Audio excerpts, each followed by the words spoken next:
Welcome to the episode number 16, I think it is 16, of the podcast From Stress to Success Blueprint with your host, Lolita Guarin, and I'm a stress management coach, also 4 times Amazon best-selling author. Let's continue with the microstressors.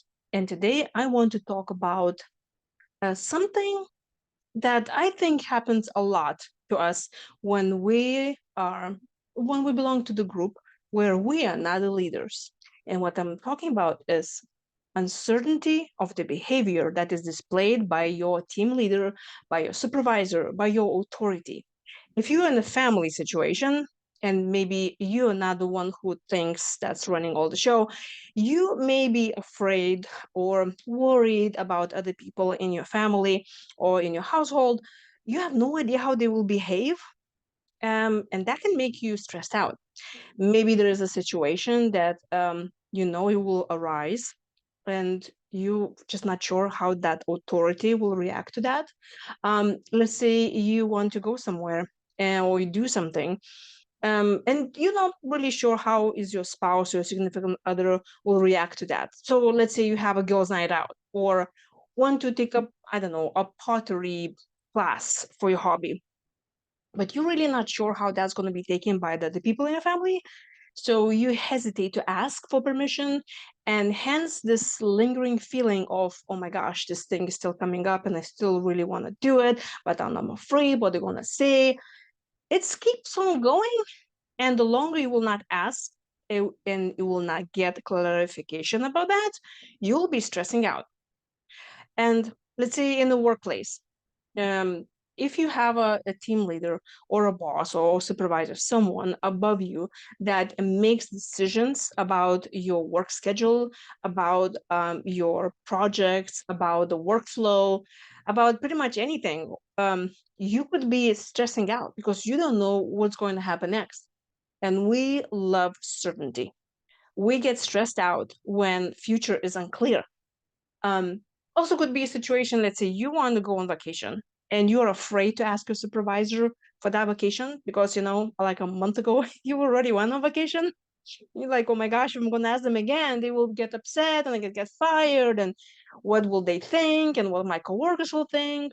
Or maybe you have a project that you want to set boundaries with your teammates, and you're like, I just have way too much work and I have no idea how my supervisor will react, or even your other coworkers, your other team members will react to your decision or for your asking. So you postponing to ask, you postponing to get clarification about that, and that can stress you out. And it will add on and add on. And I know, if you're listening, if this is not your first time listening to the podcast and you listen to the previous episodes, yes, I'm telling you, that will definitely leave you burnt out at the end of the day. And of course, again, nothing new.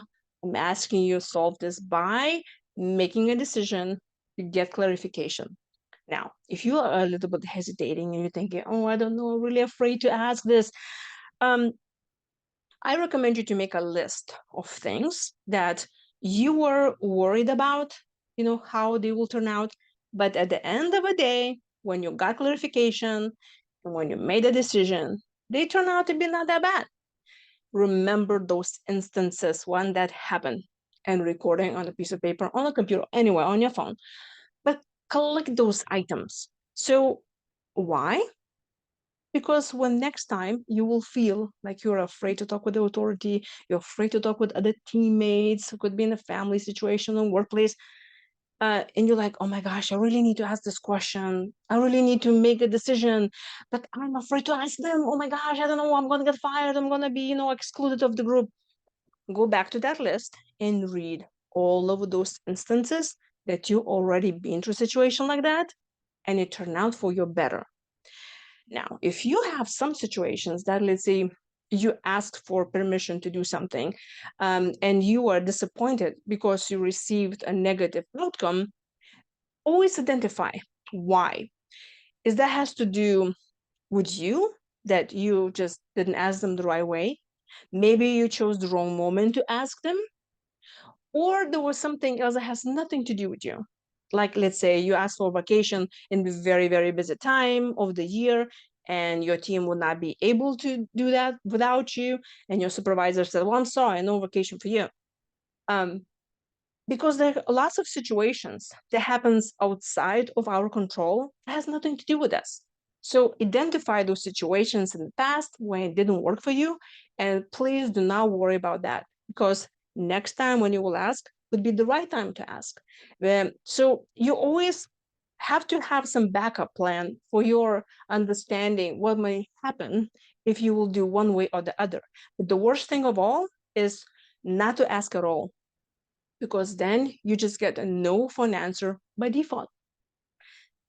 So I want you to make that list and leave me a comment below if you're watching this on YouTube, and tell me, what is one thing that you are afraid to ask someone for permission?